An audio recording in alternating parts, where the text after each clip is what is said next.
Pêche interdite, c'est un panneau qui laisse de marbre les grands cormorans. Une espèce protégée d'oiseaux migrateurs, gros consommateurs de poissons. Jusqu'à maintenant, des dérogations préfectorales permettaient de les tuer selon des quotas définis tous les 3 ans pour limiter leur impact sur les réserves de poissons. Depuis septembre, le gouvernement a décidé qu'il n'y aurait plus de tir de cormorans, sauf pour les piscicultures. Colère des pêcheurs qui voient au fil des années leurs loisirs s'appauvrir. Les poissons des rivières de première catégorie comme les truites, les ombres sont de plus en plus rares. C'est évident que le cormoran n'est pas la seule cause de destruction de nos rivières, hein.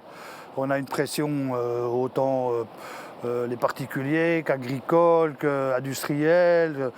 La pression elle est partout, je veux dire, sur les milieux, hein. Mais le cormoran fait partie de ça. Donc si on se laisse déjà enlever cette possibilité de faire des quotas, après, où c'est qu'on va? On n'a plus de... Contre l'agriculture, c'est très dur, hein, on sait bien. L'industrie, on n'en parle même pas. Donc c'est compliqué pour nous en tant que pêcheurs. D'où la demande au Conseil d'État de la Fédération nationale de pêche de suspendre cet arrêté ministériel. Refus du Conseil d'État, la plus haute juridiction administrative estime qu'il est impossible de démontrer que les cormorans mangeraient uniquement des poissons eux-mêmes en danger, comme la truite, ce qui pourrait justifier les tirs. Satisfaction de la Ligue de protection des oiseaux qui se bat depuis des années pour interdire ces tirs dérogatoires sur une espèce protégée. On commence à être révolté à chaque fois qu'une espèce soi-disant menace, on pratique des tirs.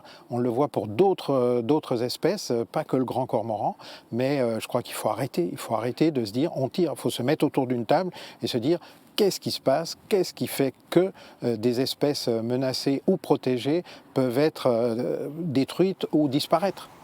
La Fédération nationale de pêche n'a pas dit son dernier mot.